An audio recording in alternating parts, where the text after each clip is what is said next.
La fête de la musique, une fête à la base française devenue internationale. Chaque année à la même période, à savoir le 21 juin, jour symbolique du solstice d'été, le jour le plus long de l'année dans l'hémisphère nord de la planète, on fête la musique. Et ça fait maintenant 40 ans que ça dure. Allez, je vous raconte toute l'histoire. Nous sommes en 1976. Ouais, imagine, on est en 1976. Et Joel Cohen, un musicien américain, travaille pour la chaîne musicale France Musique.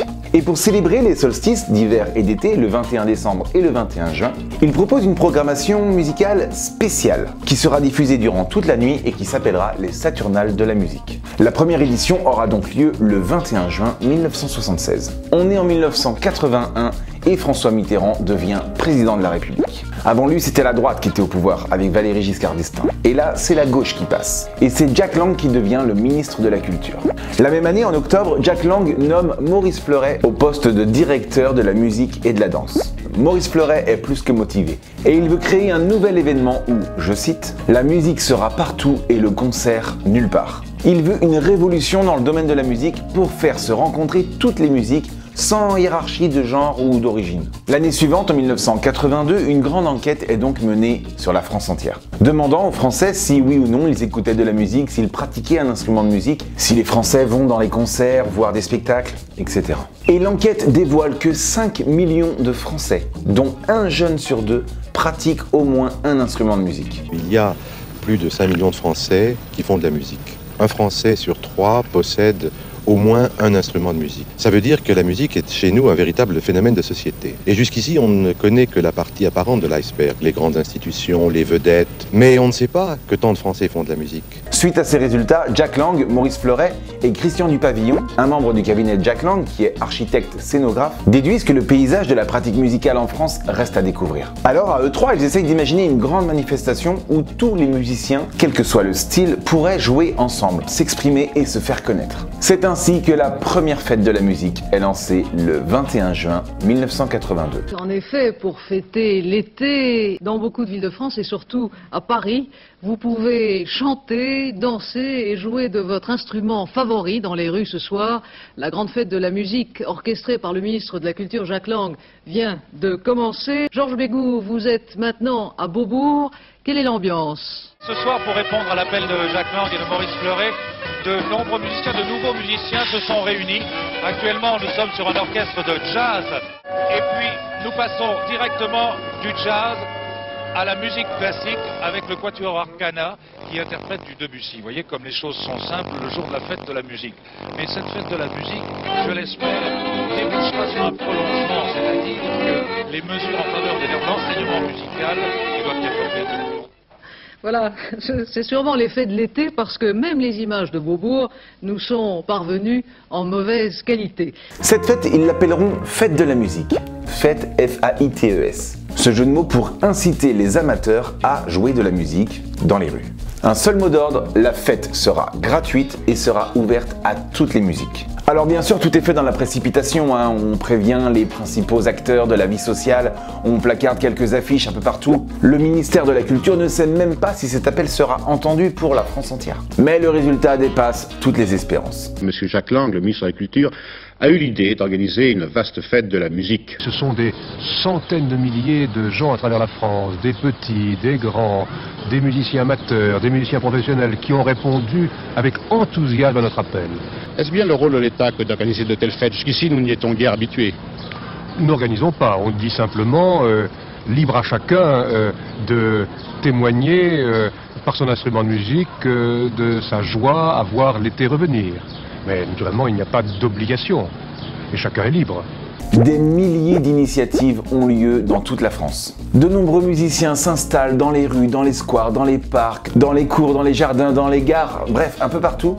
Et des milliers de personnes déambulent jusqu'à tard dans la nuit dans une ambiance bon enfant. Et qu'est-ce que tu vas jouer ?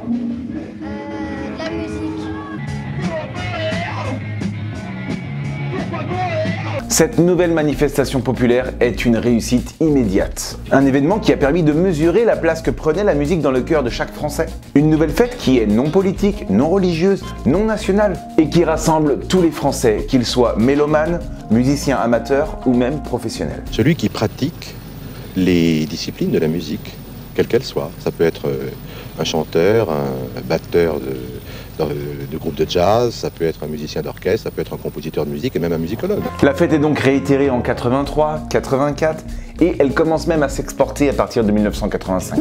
Et oui, cette année-là, c'est l'année européenne de la musique et la fête de la musique française commence à devenir internationale. En moins de 10 ans, la fête de la musique est reprise dans 85 pays à travers le monde, et ce sur les 5 continents. En 1997, une charte est même signée à Budapest, une charte qui s'appelle la Fête européenne de la musique. Une charte qui est ouverte à tous les nouveaux partenaires qui souhaitent s'associer à la Fête de la musique et qui s'applique à tous les pays du monde. Si bien qu'en 2017, plus de 120 pays participent à la Fête de la musique. C'est d'ailleurs grâce à cette fête que le public découvre de nouvelles tendances musicales. C'est souvent lors de ces fêtes qu'on redécouvre par exemple le renouveau des musiques traditionnelles, une explosion des musiques du monde, mais également le développement des chorales, ainsi que l'apparition du rap, de la techno et des musiques urbaines. Et aujourd'hui, la fête de la musique ne se fête pas uniquement dans la rue.